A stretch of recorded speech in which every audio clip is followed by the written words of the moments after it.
All right, so welcome everyone to our last Tuesday Tech Talk of, I was going to say of Thanksgiving, of November, our Thanksgiving edition. We're very honored and glad to have Matt Miller with us. I'll let him give a more thorough introduction of who he is and where he comes from, and let him go from there. And I'll just watch the chat, and any questions or anything, I'll jump in where it seems relevant. So go ahead. Thanks, Matt. All right. Well, thanks so much for that, Clint. I appreciate it. Hey, everyone. My name is Matt Miller, former high school Spanish teacher, wrote a couple of books, including Ditch That Textbook. Got to come out to Utah in March and deliver the keynote at the USEC conference, and that was amazing. That was such a great experience. First of all, I learned from being out there that you all live in a very beautiful part of the world. I'm so jealous that you guys get to be surrounded by all that you are. And I played pickleball for the first time. I'd never played that before and have since played it. I played it actually about a month or so ago. So pickleball is not just relegated to Utah, folks. It is all over the place. So anyway, I had a fantastic time there. It was like right as we were getting wrapped up before the pandemic hit. And so, you know, thank goodness we were able to have that conference. And so I had a fantastic time there. So I'm super excited to get to talk to you all about a topic that I know is near and dear to my heart, and that is student engagement. So check me out. I'm going to be doing the Prezi video, bringing the fancy little overlays on. This is the first time that I've used Prezi video before. So I'm curious to see how it goes. Hopefully it won't like bomb on me. Clint, weren't you just saying you liked it? Yeah, I've used it to do pre-recorded stuff. I've never had the guts to try it live. So let's do this thing. Guts or foolishness, one of the two. We're gonna find out. So the same thing. Yeah. So anyway, we've got student engagement and planning meaningful lessons is the topic here, and this also happens to be the topic. And Clint, stop me if I'm letting a cow that I'm not supposed to let out of the bag, but it's a topic of a bunch. I'm good. Okay. A topic of a bunch of videos that we're going to be releasing like end of December, beginning of January, somewhere around there, related to this topic, student engagement and planning meaningful lessons. So I'm going to be recording, actually in the process of recording right now, a whole bunch of these videos for you all, where we go through a bunch of these topics. And so if you like these topics and you want to get a little bit more, then there's definitely going to be some more stuff for you to dive into. And student engagement is kind of a big deal to me. It has been a big deal for me when I was teaching high school Spanish. I know, you know, especially for the beginning of my career, I taught super traditionally. Lots of textbooks, lots of worksheets, lots of answer the questions at the end of the chapter and turn them into me on a sheet of notebook paper, like all of that stuff. And I started to, fun story here, as I taught more and more like that, I started to develop this little secret that my fellow teachers didn't know. I developed a secret that my principal didn't know, but my students all totally knew this secret that I started to develop. And that secret was that the students in my high school Spanish classes couldn't speak Spanish. It's kind of a problem if you're a Spanish teacher, right? Like you kind of want the kids to be able to speak Spanish. And I started to realize that, you know, just teaching out of the textbook like that, it wasn't getting the students' attention. It wasn't connecting with them in, okay, I'm seeing a couple of comments here that some folks can't hear. Let me see. Oh, I know why. You know,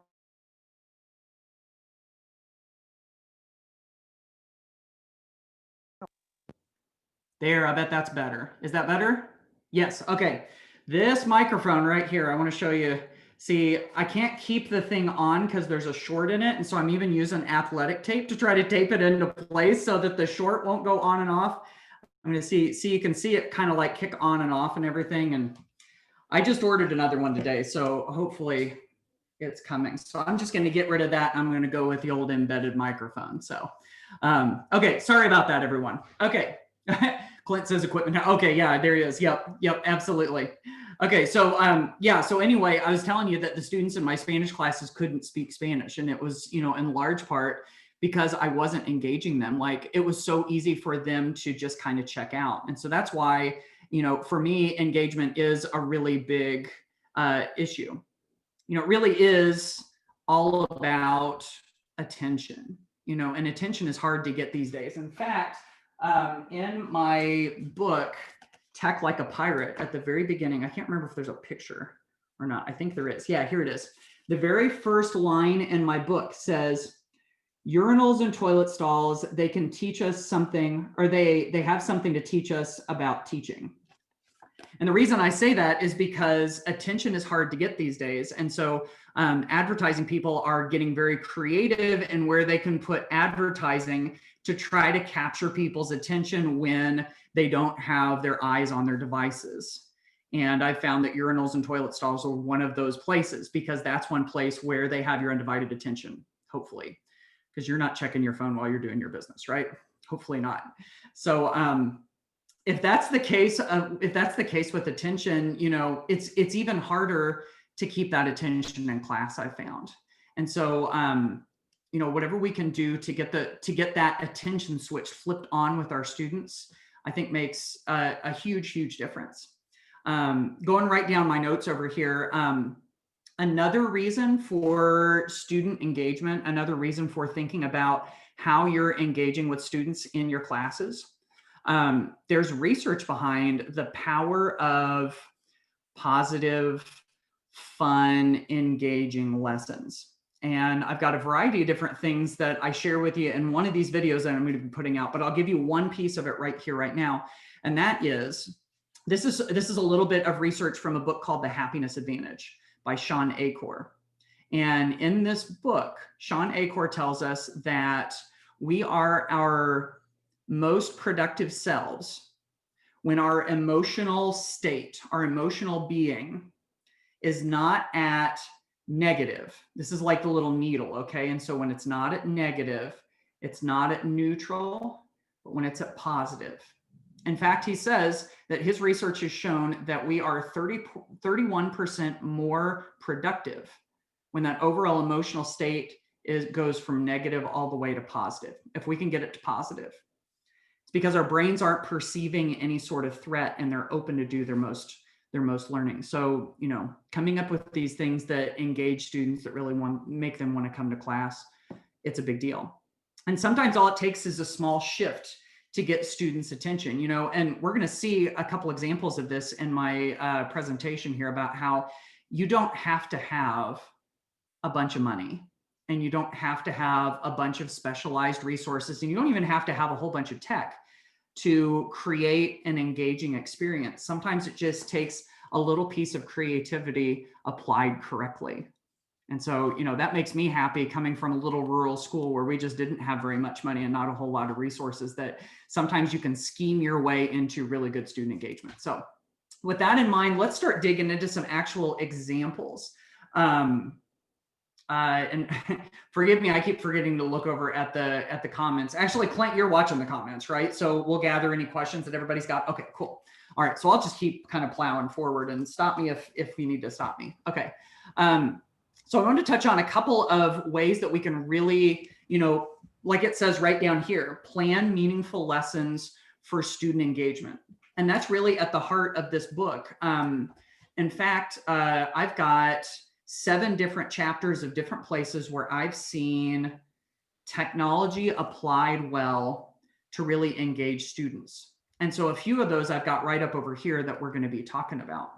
And one of those places just happens to be video. And when I was talking earlier about how sometimes all it takes is a small shift to get students' attention, this is a good example of that. So let's go into the video part.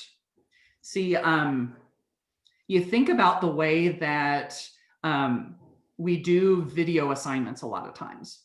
Let me see in the I'm actually gonna be looking over here at the chat on this question. Okay, so I want to see everybody's responses. Who's familiar with Flipgrid? Who's a big user of Flipgrid? Who's a Flipgrid fanatic or whatever? Okay, so I'm starting to see there's a love Flipgrid, there's a me, not familiar but not a user. We are, yes, familiar, don't use it. Okay, so a lot of you are familiar with it and some of you use it. If you're Did not one of these on familiar, Flipgrid back in the end of October. So say that again, Clint, familiar. sorry. We did one of these Tuesday Tech Talks on Oh. Flipgrid back in October. So it's been a Nice, while. and if they want to go back and rewatch that, can they? Yep, it's there. Awesome. Okay. Yeah. So there you go. If you're not familiar with it, Flipgrid is a video response tool. So you can pose a question or a prompt and students respond to it with a short video clip.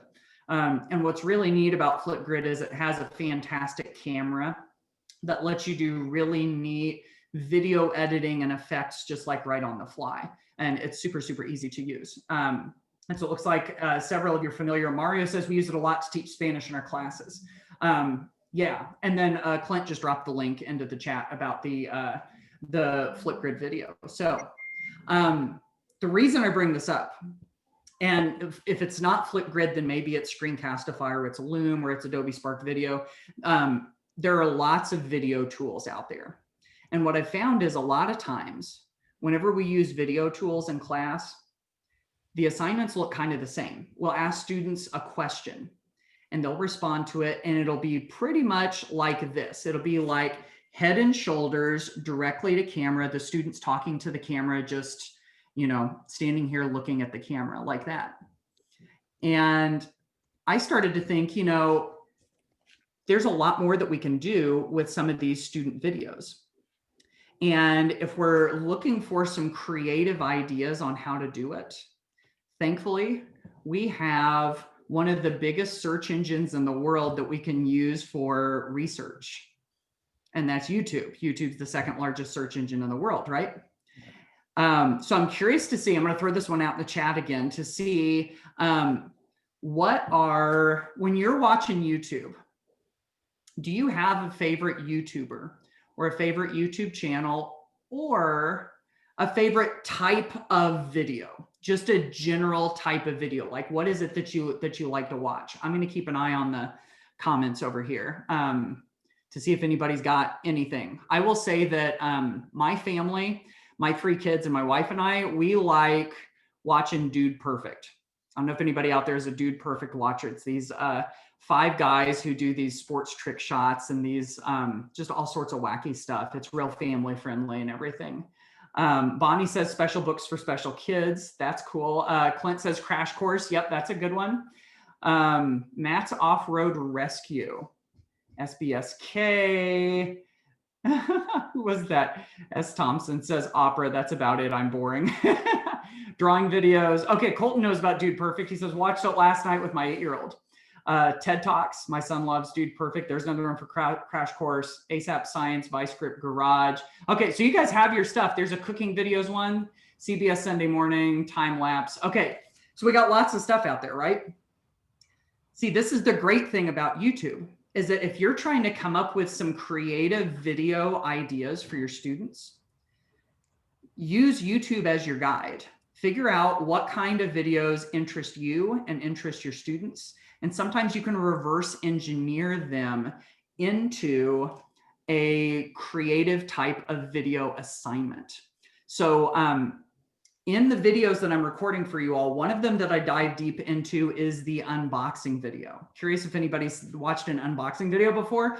You know, these are the ones where the YouTuber turns on the video and they have something that they've received from, this is like a Christmas gift from my wife that just happened to be sitting on my desk, but like they get something in the mail and then while they're recording, they like rip it open and they show you what's inside of it and they unpackage it and they tell you all about it and everything. That's one type. Another type. Oh, and the reason I brought that one up is that I go kind of, I think I said this earlier, I dive kind of deep into how that can be used in the classroom and what those might look like. So that's coming in one of those videos I'm making for you all. And then the other one I wanted to show you real quick is the top 10 video. And I'll bet you probably watched some of those before. Elizabeth says she watched an unboxing video yesterday, I think. So the top 10 video, this is the one, you know, like top 10 places in Italy you must see if you go there. Top 10 pizza joints in New York City. Top 10 bucket list vacations before you die. You know, stuff like that. And I love that a lot of the video tools that are out there can help us create those super engaging activities like that. And so I wanted to show you this graphic real quick, because I wrote a whole post about how to make top 10 videos on Flipgrid using Flipgrid's really cool camera. I'm going to drop it into the chat real quick.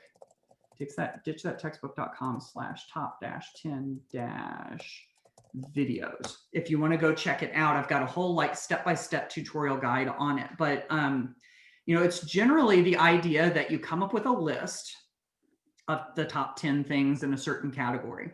Or like you can see my example on the screen there. It's my top 5 favorite coffee mugs. I actually did that as an example for the, because I'm a coffee guy, you know, I love my coffee, and, you know, I've got my go-to coffee mugs. So I did that as an example on the post. But let's go in the bottom left real quick, and it said where it says why it's a great academic task. Here's why I like these. First of all, it's retrieval practice. You know, there's all sorts of brain science that tells us of the power of recalling things out of our brain, not reading them off of a page, but actually, you know, like pulling them from our short-term or long-term memory.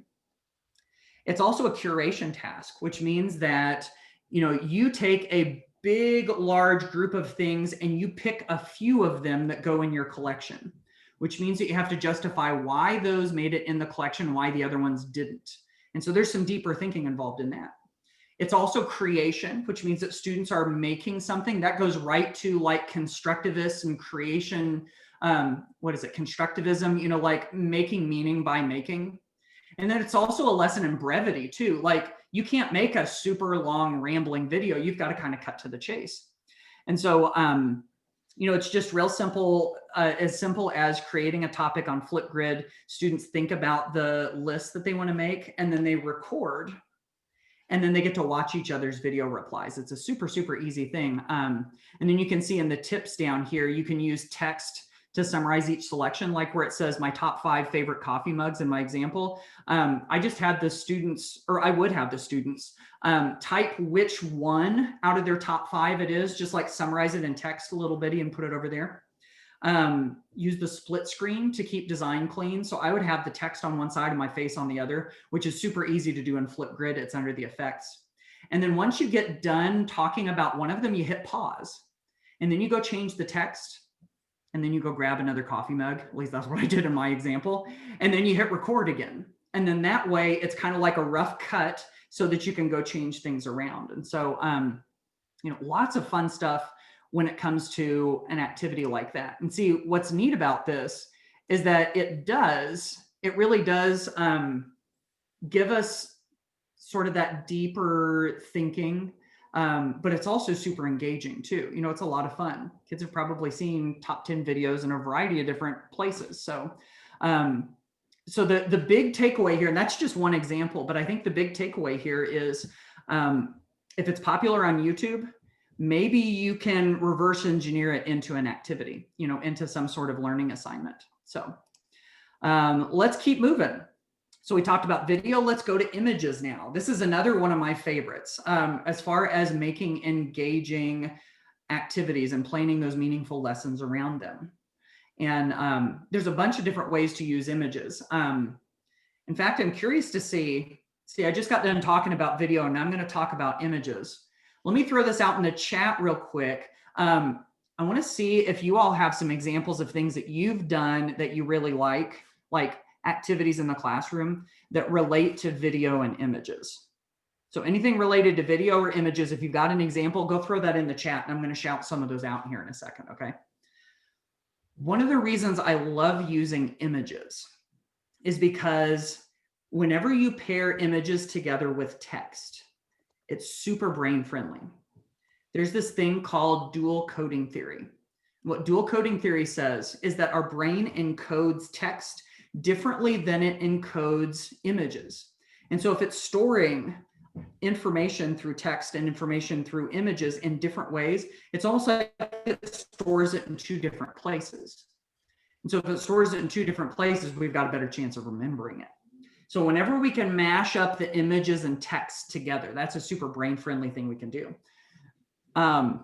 Elizabeth says, I used Adobe Spark with my kids all the time when I was in the classroom. And see, Adobe Spark, I'm so glad she brought that up. Adobe Spark has this really great feature called Adobe Spark Post, where you can take images and text, and it helps you to design it so that it looks really nice. And so that's a really good example.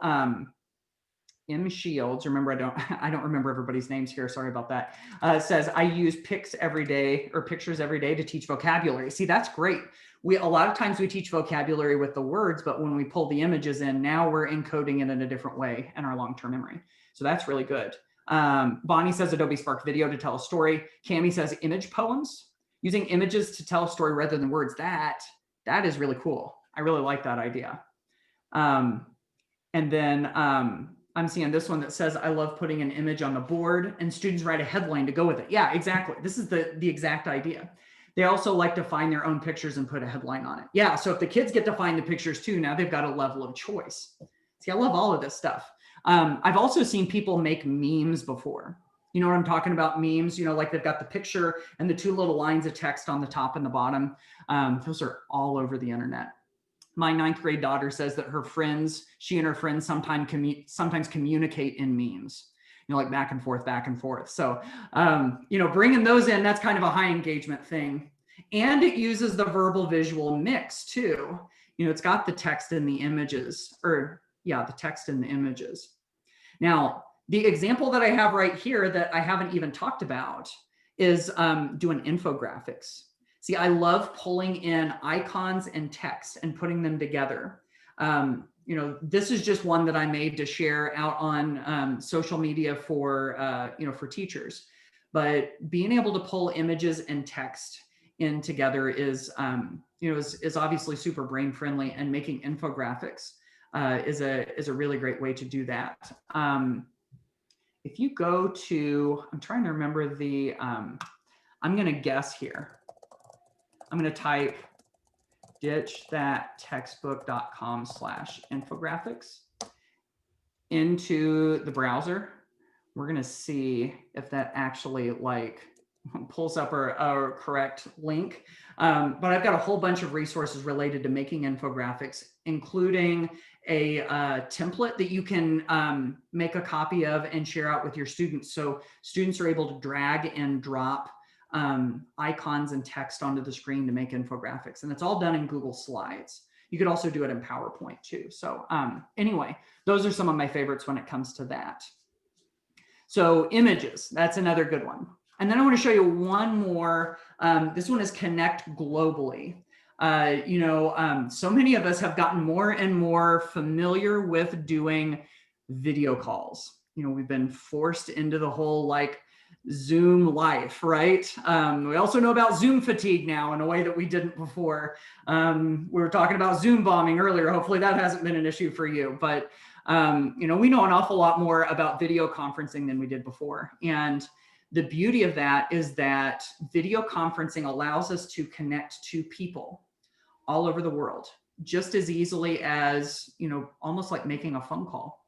And so it's so easy to be able to do a video call with people in another city, another state, another country, sometimes outside of this world. Like there have been video calls done to the International Space Station before. So to places as well. So you can do on-demand virtual field trips. You can connect with other classes and do activities and learning together. There's a wide variety of things. The picture that I showed you right over here, this is a picture of my own high school Spanish class when I got them connected with a class of students learning English in Valencia, Spain. This was the coolest thing. I was able to go on the Skype in the Classroom website, which actually they're getting ready to shut down the Skype in the Classroom website and flip it over to Flipgrid, but it's still available for right now. In fact, I'll give you the link in the chat. It's just skypeintheclassroom.com. It's available for a little while longer, but I went on there and I searched for a teacher in one of the Spanish speaking countries. And I stumbled upon this one in Spain, and her high school kids and my high school kids got on a whole class video call. We did a mystery Skype game where we had to ask each other yes and no questions back and forth. until we could guess where each other was located. And then in the weeks after that, we got our kids into small groups, like 2 or 3 kids from Spain, 2 or 3 kids from my class in Indiana. We'd get on a single video call together and they'd ask each other questions and talk and learn about each other's cultures and everything. It was so cool. And it was free. And all I had to do was just reach out to somebody through this contact on the Skype in the Classroom website. So if you've never thought about doing this before, there are classes you can get your students connected with, because hey, whenever kids get to meet other people from other places, that's inherently engaging. There are also free virtual field trips all over the place too, that you can sign up for, that you get to do through a live video call. So I mean, like, national parks and museums and just all sorts of places where you get onto a video call with somebody from that organization, and they'll take you on a tour. They'll show you some artifacts. They'll ask your students questions. They'll answer your students' questions. You know what the beauty of those is with the virtual field trips? You know what your job as the teacher is whenever those happen? Your job is to do this. Yep. Just step back and let it all happen. So connecting globally. Yep. Yeah, I'm just about done here. Oh. Connecting globally is one of the engaging things that we can do here. So I had something about, I'll touch on this real briefly, because see, sometimes I think whenever we try to dive into new things and we try to do creative things to engage our students, there's some like doubt that goes into that. And I wanted to address that real quick, because I think that's super common. That's the way that I have been my entire teaching life too. We decide that we're going to try some of these things. And I just wanted to validate the fact to you that if you're nervous about trying new stuff, or if you're not sure how it's going to go, guess what? You're just like all the rest of us. That doesn't make you weird or anything. That's the way that all of us feel. I felt that way my entire teaching career whenever I'd try new things. So a couple of those roadblocks that stand in the way of us doing big things. One is sometimes we feel overwhelmed. There's so much stuff that we could possibly do and we just get overwhelmed. And I wanted to share a quick little definition of the word overwhelm that has been super helpful to me. See, I learned that being overwhelmed is not the problem of having too many options. It's not knowing where to start. So if you can pick a place to start, start small, start with something that makes you go, yeah, I think I can do that. Start with something that you're excited about or your students are excited about. But if you'll just pick a place to start, a lot of that overwhelm can go. There's this thing called imposter syndrome that I deal with all the time. It's this idea of like, if you want to try something new, it's that still small voice in your mind that goes, who are you to try that? Who said that you could do that? What do you think qualifies you to do that? And that little voice like sits on my shoulder and talks in my ear all the time. And let me tell you, since I started, doing presentations to teachers and like writing blog posts and stuff, it has only gotten louder. And the reality is that nobody needs to give us permission. We can all, if you need permission from someone, here it is. I'm writing you a permission slip right now. You have permission to try something new and give it a shot. Because if it doesn't go well, we can just learn from it and do better next time. That's just how it all works. So anyhow, those are some of the things that I think that it really comes down to with student engagement and planning meaningful lessons. So I'm excited about being able to create some of these videos for you all where we can dive deep into all of these things. So I hope you'll enjoy those. And we're going to do another one of these live videos in December. So I'm excited to get to do that. So Clint, let me go ahead and kick it back over to you. All right. So Matt, how are we going to be sharing these videos out? Where are they be able to find them? I don't know. I'm not sure. All right.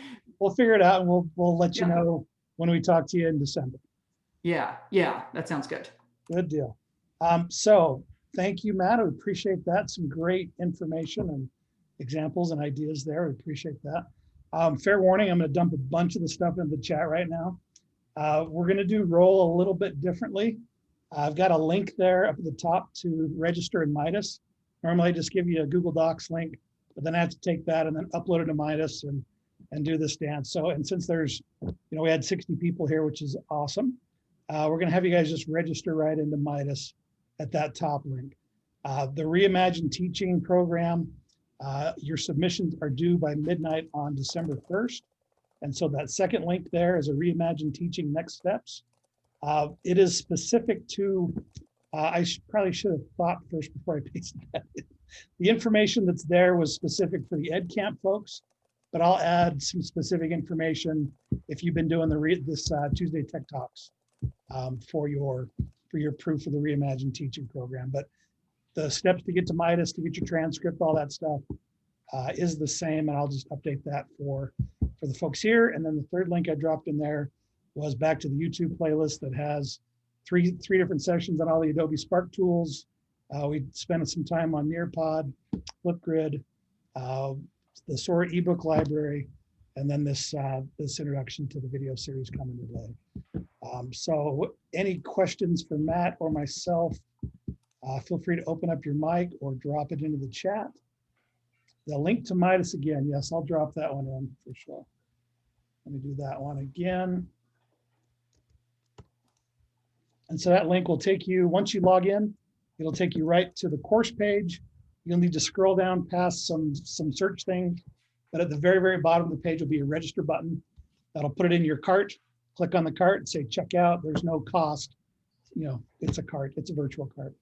And then that will get you signed up for the course. Fair warning that I've got that closing at 5 o'clock today. So please register soon. I didn't want to keep it open since this was an open kind of Zoom link and wanted you to be here in person in order to get that credit. So if you have difficulties, shoot me an email. You folks should know how to get in touch with me by now. Any other questions you see in there, Matt?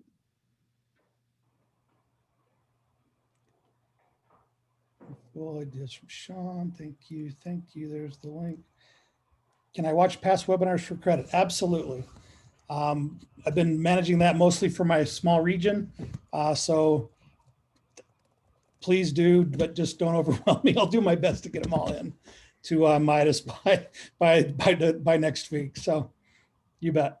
Yeah, they're half credit each. We just meet for 30 minutes every Tuesday. So if you need a couple extra credits to get you over the 4-hour thing, let me know. Thank you. Let's see. Take roll today, Kathleen. That's the Midas link, the usbe.midaseducation.com link. I'll drop that into the chat one more time. Just follow that, log in, register, follow the cart, and you should be good to go. Okay, I don't see any other chats for questions for Matt.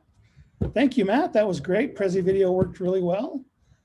Yeah, I had a blast. It was fun to get to play with that and to get to chat with all of you. And you all dropped some really good ideas into the chat. So thanks for being active participants in it. And I remember when I was out there in March, I was super impressed just in general with all of the folks that I met in Utah. You all are doing some really cool, innovative, creative stuff in your classrooms. And that showed up in the chat today. So kudos to you. I know it's a thankless job a lot of times. So for what it's worth, here's a big thank you for me for all that you all do for your students. Gracias por todo. Very nice.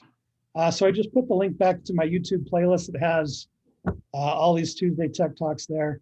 And Bonnie, for Midas credit, just send me a short email with a paragraph on what you learned, what questions you have, what you liked, what you think you'll try in your class.